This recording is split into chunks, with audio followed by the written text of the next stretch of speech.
ನಮಸ್ಕಾರ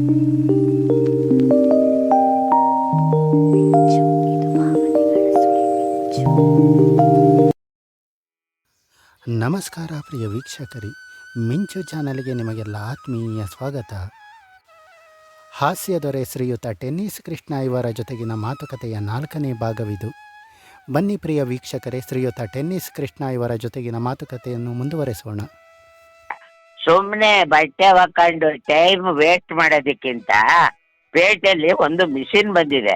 ಆ ಮಿಷಿನ್ ತಗೊಂಬಂದ್ಬಿಟ್ಟು ಮನೇಲಿ ಇಟ್ಕೊಂಡು ಕೊಳೆ ಬಟ್ಟೆ ಸಮೇತ ನಾವು ಅದ್ರ ಒಳಗಡೆ ಕೂತ್ಕೊಂಡು ಇಳಿದ್ಬಿಟ್ರೆ ನಮ್ಮ ಕೊಳೆ ಬಟ್ಟೆ ಬಿಚ್ಚಾಕಿ ಸ್ನಾನ ಮಾಡಿಸಿ ಬಟ್ಟೆ ಒಗೆದು ಬಟ್ಟೆ ಇಸ್ತ್ರಿ ಮಾಡಿ ಬಟ್ಟೆ ಹಾಕಿ ಕಳಿಸ್ಬಿಡುತ್ತೆ. ಅದ್ರ ಹೆಸರೇನು ಗೊತ್ತಾ? ಗ್ರೈಂಡ್ರು. ಇದು ಇದು ಸರ್, ಪ್ರತಿಯೊಬ್ರು ಕೂಡ ನಾನು ಎಲ್ಲೇ ಹೋದ್ರು ಈ ಸಿನಿಮಾ ಡೈಲಾಗ್ನೇ ಫಸ್ಟ್ ಕೇಳೋದು. ಅದಾದ ನಂತರ ಗಡಿಬಿಡಿ ಎಳೆಯ ಚಿತ್ರದ್ದು ಕೇಳ್ತಾರೆ. ಬಹುಶಃ ವಾಯ್ಸ್ ಇಂದ ಎಫೆಕ್ಟ್ ಆಗಿ ಹಾಸ್ಯದಲ್ಲಿ ಬಹಳ ಪ್ರಸಿದ್ಧ ಪಡೆದವರಲ್ಲಿ ನೀವು ಧೀರೇಂದ್ರ ಗೋಪಾಲ್ ಅವರು, ಮುಖ್ಯಮಂತ್ರಿ ಚಂದ್ರ ಅವರು. ಹೌದು ಸರ್, ಧ್ವನಿ ಬಹಳ ದಿನೇಶ್ ಅವರು. ದಿನೇಶ್ ಅವರು ಹೌದು. ಹಾ ಸರ್, ಇನ್ನು ಮುಸುರಿ ಕೃಷ್ಣಮೂರ್ತಿ ಅಣ್ಣವರು. ಹೌದು ಸರ್, ಹೌದು. ಎಲ್ಲರೂ ಧ್ವನಿಯಿಂದಾನೆ. ರತ್ನಾಕರ್ ಸರ್. ಹೌದು. ಹಾ ಸರ್. ಮತ್ತೆ ನೀವು ತುಂಬಾ ಕೋಟಿ ಕೋಟಿ ಜನರನ್ನು ನಗಿಸಿದ್ದೀರಿ, ಆದ್ರೆ ನಿಮ್ಮ ಬದುಕು ನಗುವಿನಲ್ಲಿ ಇರಲಿಲ್ಲ ಅಂತ ನಾನು ಕೇಳಿದ್ದೇನೆ. ನಿಜವಾ ಸರ್? ಬಹಳಷ್ಟು ಕಷ್ಟವನ್ನು ಪಟ್ಟಿದ್ದೀರಿ ಬದುಕಿನಲ್ಲಿ ಅಂತ ಕೇಳಿದ್ದೇನೆ. ಸರ್, ಕಷ್ಟಪಟ್ಟಿದ್ದನ್ನ ನಾನು ಅದನ್ನ ನನ್ನ ಪಾಠವಾಗಿ ತಗೋತೀನಿ ಸರ್. ಅದು ಕಷ್ಟ ಅಂತ ಹೇಳ್ಕೊಳಲ್ಲ. ಅದೊಂದು ಜೀವನದಲ್ಲಿ ನನಗೆ ಕಲಿಸಿದಂತ ಪಾಠ.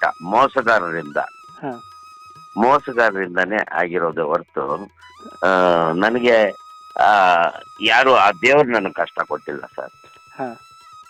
ಯಾಕೆ ಅಂತ ಹೇಳ್ತೀನಿ, ಅನ್ನ ಇಲ್ಲ ಅಂತಂದ್ರೆ ಹೊಟ್ಟೆ ಪಾಡಕ್ ಬಹಳ ಕಷ್ಟಪಟ್ಟೆ ಅಂತ ಹೇಳ್ಬೋದು. ಆದ್ರೆ ಆ ಭುವನೇಶ್ವರಿ ತಾಯಿ ಅನ್ನಪೂರ್ಣೇಶ್ವರಿ ನನಗೆ ಎಲ್ಲೇ ಹೋದ್ರು ಕೂಡ ನನಗೆ ಹೊಟ್ಟೆ ತುಂಬಾ ಅನ್ನ ಕೊಡ್ತಾಳೆ ಸರ್. ಅನ್ನಪೂರ್ಣೇಶ್ವರಿ ಊಟ ಬಟ್ಟೆಗೆ ನನಗೇನು ಕಡಿಮೆ ಇಲ್ಲ. ಇದ್ದ ಮನೆ ಮೋಸ ಮಾಡಿದ್ರು ಅಷ್ಟೇನೆ. ಒಂದು 6 ಸೈಟು ರಾಜಕಾರಣಿಗಳನ್ನು ಸೇರಿ ನಾನು ಹೇಳೋದು, ರಾಜಕಾರಣಿ ಅಂತ 2 ಸೈಟ್ ತಗೊಂಡಿದ್ದೆ. ಅವರು ಸೇರಿ ನನಗೆ 6 ಸೈಟ್ ಮೋಸ ಮಾಡಿದ್ದಾರೆ ಸರ್. ನನ್ನ ದುಡ್ಡು ನಾನು ಕಷ್ಟಪಟ್ಟು ದುಡ್ದಂಥದ್ದು. ನನ್ನ ಸಿನಿಮಾ ರಂಗದಲ್ಲಿ ಮಳೆ, ಚಳಿ, ಬಿಸಿಲು, ಗಾಳಿ, ಅದರಲ್ಲಿ ಕಷ್ಟಪಟ್ಟು ಸಂಪಾದನೆ ಮಾಡಿ ದುಡ್ಡಲ್ಲಿ ತಗೊಂಡಿತ್ತು ಸೈಟನ್ನ ಮೋಸ ಮಾಡಿದ್ರು. ಅದು ಅಲ್ಲ, ಬರೋವಾಗ ನಾವೇನು ತಗೊಂಡು ಬರಲ್ಲ, ಏನು ತಗೊಂಡು ಹೋಗಲ್ಲ. ಆದ್ರೆ ಅದು ನಮ್ಮನ್ನೇ ನಂಬ್ಕೊಂಡು ಬಂದಂತ ಒಂದು ನನ್ನ ಪತ್ನಿ, ಮಕ್ಕಳು, ಅವ್ರಿಗಾಗಿ ನಾವು ಮಾಡಿಡ್ಬೇಕಷ್ಟೇ. ಚಿತ್ರರಂಗದಲ್ಲಿ ನಿಮ್ಮ ಕುರಿತು ಅಪಪ್ರಚಾರನ ಮಾಡುವ ಕೆಲಸಗಳು ಆಗಿತ್ತು ಅಂತ ಕೇಳಿದ್ದೇನೆ. ಬೇಕಾದಷ್ಟಾಗಿದ್ದಾವೆ ಅಪಪ್ರಚಾರ ಅಂದ್ರೆ ಅವನು ಕೈಗೆ ಸಿಗಲ್ಲ, ಅವನ್ ಯಾಕೆ ಹುಡುಕ್ತಾ ಇದ್ದೀರಾ, ಹೀಗೆ. ಯಾಕೆ ಕೈಗೆ ಸಿಗ್ತಾ ಇರ್ಲಿಲ್ಲ ಅಂದ್ರೆ ನನಗ್ ಕೊಡ್ಬೇಕಾದ ಸಂಭಾವನೆ ಕೆಲವರು ಕೊಟ್ಟಿಲ್ಲ ಸರ್, ಕೊಟ್ಟಿಲ್ಲ. ಹಾಗಾಗಿ ಸರಿಯಾಗಿ ಹಿರಿಯ ಕಲಾವಿದರಿಗೆ ಎಷ್ಟು ಜನಕ್ಕೆ ಸರಿಯಾದ ಸಂಭಾವನೆ ಕೊಟ್ಟಿದ್ದಾರೆ ಹೇಳಿ ನೋಡೋಣ. ಹಿರಿಯ ಕಲಾವಿದರು ನೀವು ಯಾರನ್ನೇ ಕೇಳಿ, ಎಲ್ಲರ ಹತ್ರನೂ ಚೆಕ್ ಬೌನ್ಸ್ ಆಗಿರೋ ಚೆಕ್ಗಳಿದಾವೆ, ಪ್ರತಿಯೊಬ್ಬರ ಹತ್ರನೂ ಇದಾವೆ. ಹಿರಿಯ ಕಲಾವಿದರು, ಈಗಿನ ಕಲಾವಿದರು ಬಹಳ ಬುದ್ಧಿವಂತರು ಎಂತ. ಆದ್ರೆ ಈಗ ಮತ್ತೆ ಚಿತ್ರರಂಗ ಅವ್ರಿಗೂ ಇಲ್ಲ, ಅವಕಾಶಗಳು ಇಲ್ಲ ಬಿಡಿ, ಅವ್ರಿಗೂ ಅವಕಾಶಗಳಿಲ್ಲ. ಇದಾವೆ ಎಲ್ಲೋ ಅಲ್ಲೊಂದು ಇಲ್ಲೊಂದು. ನನಗಿದೆ ಹೊಸ ನಾಯಕ ನಟರ ಸಿನಿಮಾಗಳು ಈಗಲೂ 10-12 ಸಿನಿಮಾಗಳು ಇದಾವೆ, ಬಿಡುಗಡೆ ಆಗ್ಬೇಕದು ಅಂತ. ಅವರುಗಳು ದೊಡ್ಡ ದೊಡ್ಡ ಸಿನಿಮಾ ತಂಡಗಳಲ್ಲಿ ಪಾತ್ರ ಮಾಡ್ತಿದ್ದಂಥವ್ರು ಅವರೆಲ್ಲ ತಂಡ ಕಟ್ಕೊಂಡ್ಬಿಟ್ಟಿದ್ದಾರೆ, ಗ್ರೂಪಿಸಮ್ ಮಾಡ್ಕೊಂಡ್ಬಿಟ್ಟಿದ್ದಾರೆ. ಈ ರಾಜಕಾರಣದಲ್ಲಿ ಹೆಂಗೆ 2-3 ಗ್ರೂಪ್ಗಳಾಗ್ತಾವಲ್ಲ, ಆ ತರ ಸಿನಿಮಾ ರಂಗದಲ್ಲಿ ಮೊದ್ಲೇ ಆಗೋಯ್ತು. ಇದು ಅದಕ್ಕಿಂತ ಮುಂಚೆನೆ ಆಗೋಯ್ತು ಇಲ್ಲಿ. ಹೌದು. ಒಂದು ಹಂತದಲ್ಲಿ ಒಳ್ಳೆಯದ್ದು ಇದೆ, ಮತ್ತೊಂದು ಹಂತದಲ್ಲಿ ರಾಜಕೀಯದಕ್ಕಿಂತ ಹಾಳಾಗಿದೆ. ಹಾಳಾಗಿದೆ ಸಿನಿಮಾ, ಮೋಸ ವಂಚನೆಗಳು ಹಾಳಾಗಿದೆ. ಬಹಳಷ್ಟು ನಡೀತದೆ. ಈಗ ರಾಜಕೀಯ ರಂಗದಲ್ಲಿ ಮಾಧ್ಯಮದ ಮುಂದೆ ಸುಮ್ಮನೆ ಅಲ್ಲಿ ಮಾಧ್ಯಮದ ಮುಂದೆ ಒಬ್ರಿಗೊಬ್ರು ವೈರತ್ವ ಮಾತುಗಳನ್ನ ಹಾಡ್ತಾರೆ. ಏನ್ ಸರ್, ಹೌದು, ಸಂಜೆ ಆದ್ರೆ ಎಲ್ಲರೂ ಒಂದೇ. ಎಲ್ಲರೂ ಒಂದೇ. ಆದ್ರೆ ಚಿತ್ರರಂಗದಲ್ಲಿ ಆಗಿಲ್ಲ, ಮಾಧ್ಯಮದ ಎಲ್ಲ ಮುಂದೆ ಬೇರೆ ಬೇರೆನೆ. ಚೆನ್ನಾಗಿರ್ತಾರೆ. ಇಲ್ಲಿ ಎಲ್ಲರೂ ಬೇರೆ ಬೇರೆನೆ. ಹೌದು, ಒಬ್ರು ಕಂಡ್ರು ಒಬ್ರಿಗಾಗಲ್ಲ ಸಿನಿಮಾ ರಂಗದಲ್ಲಿ. ನಿಜ. ರಾಜಕಾರಣದಲ್ಲಿ ಬೆಳಗ್ಗೆ ಗುದ್ದಾಡ್ತಾರೆ ಟಿವಿ ಮುಂದೆ, ಬಟ್ಟೆ ಎಲ್ಲ ಹರ್ಕೊಂಡು ಜೋರಾಗಿ ಟೇಬಲ್ ಕುಚ್ಚಿ ರೋಷಾವೇಶವಾಗಿ ಮಾತಾಡ್ತಾರೆ.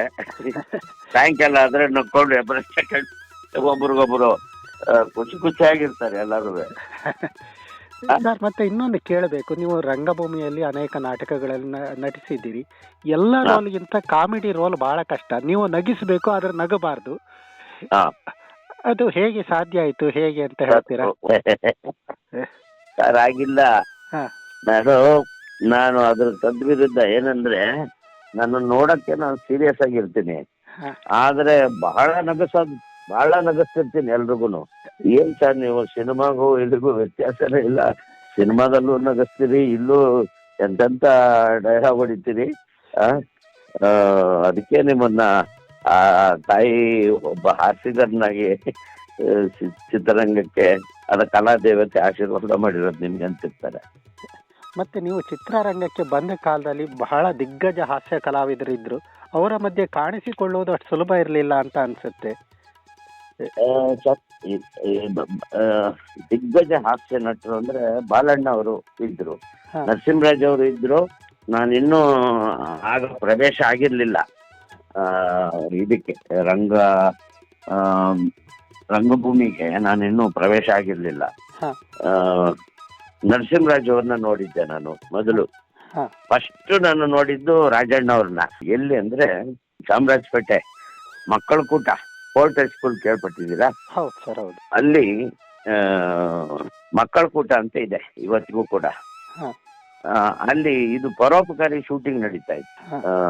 ರಾಜಣ್ಣ ಅವ್ರದ್ದು ಸಾಂಗ್ ನಡೀತಾ ಇತ್ತು, ಗುಟ್ಟೊಂದು ಹೇಳುವೆ ಗುಟ್ಟೊಂದು ಹೇಳುವೆ ಪುಟಾಣಿ ಮಕ್ಕಳೇ. ಆ ಸಾಂಗು ಮಕ್ಕಳ ಜೊತೆಗೆ ಆ ಹಾಡಿನ ಚಿತ್ರೀಕರಣ ನಡೀತಾ ಇತ್ತು. ಅದನ್ನ ಶೂಟಿಂಗ್ ನಾನು ಶಾಲೆಯಲ್ಲಿ ಓದ್ತಾ ಇದ್ದೆ ಅನ್ನಲ್ಲ, ಶಂಕರ್ಪುರಂ.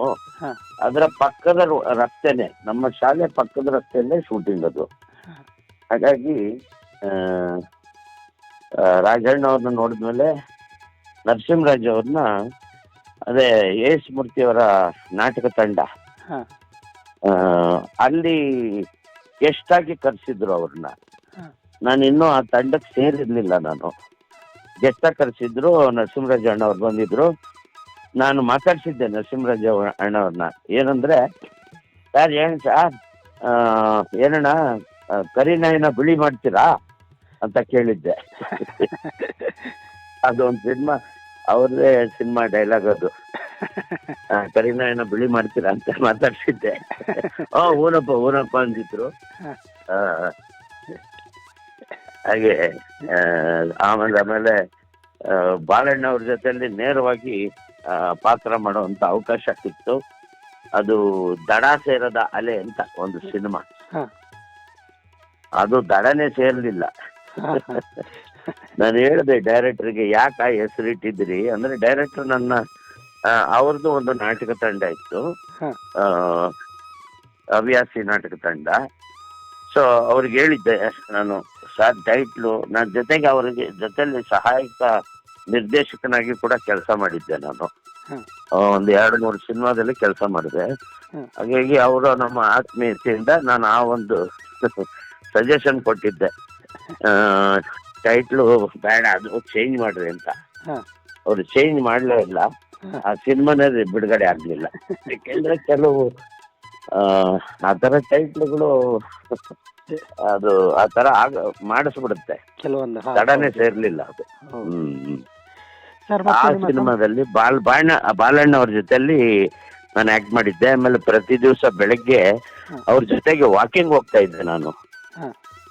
ಪ್ರತಿ ದಿವಸ ಬೆಳಗ್ಗೆ ಮುಡುಗುತೋರೆ ಅಂತ ಇದ್ರತ್ರ ಮುಡುಕ್ತೊರೆ ಅಂತ ಹ್ಮ್. ಇದಿದೆ. ಆ, ನಮ್ಮ ಕಾವೇರಿ ನದಿ ಪಕ್ಕದಲ್ಲಿ ಅಲ್ಲಿ ಒಂದು ಮಠ ಇದೆ ಸರ್, ಮುಡುಗುತೊರೆ. ಹ. ಹ್ಮ್. ಅಲ್ಲಿ ಎದುರುಗಡೆ, ಮಠದ ಎದುರುಗಡೆ ಒಂದು ದೊಡ್ಡ ಬೆಟ್ಟ ಇದೆ. ಬೆಟ್ಟದ ಮೇಲೆ ಒಂದು ಒಳ್ಳೆ ದೇವಸ್ಥಾನ ಇದೆ, ಶಿವನ ದೇವಸ್ಥಾನ. ಹ. ಅಲ್ಲಿ ಚಿತ್ರೀಕರಣ ಆಗಿದ್ದು. ಬೆಳಗ್ಗೆ ಎದ್ದ ತಕ್ಷಣ ನಾವು ವಾಕಿಂಗ್ ಹೋಗ್ತಾ ಇದ್ವಿ ಬಾಲಣ್ಣ ಅವ್ರ ಜೊತೆಲಿ. ಎಂತ ಭಾಗ್ಯ ನೋಡಿ, ನಿಜ. ಪ್ರತಿ ದಿವಸ ಅವ್ರ ಜೊತೆಲಿ ವಾಕಿಂಗ್ ಹೋಗ್ತಾ ಇದ್ದೆ. ಅವರ ನಮ್ಮ ಸ್ನೇಹ ಸ್ಟಾರ್ಟ್ ಆಯ್ತು.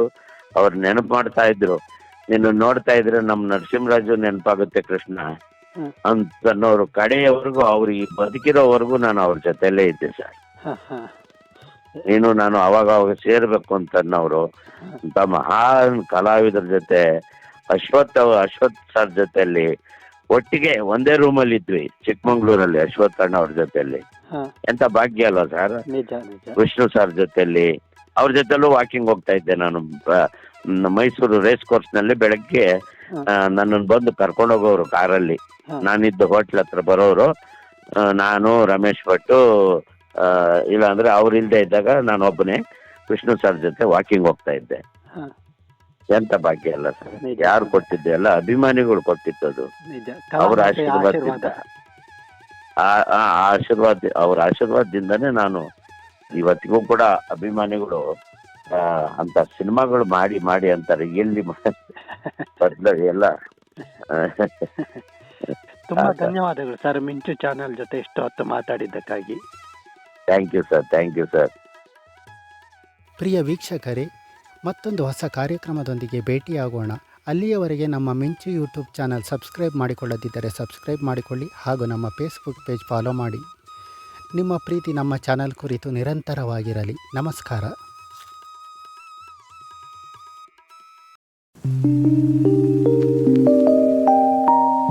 ಮಿಂಚು, ಇದು ಭಾವನೆಗಳ ಸುಳಿವು. ಮಿಂಚು.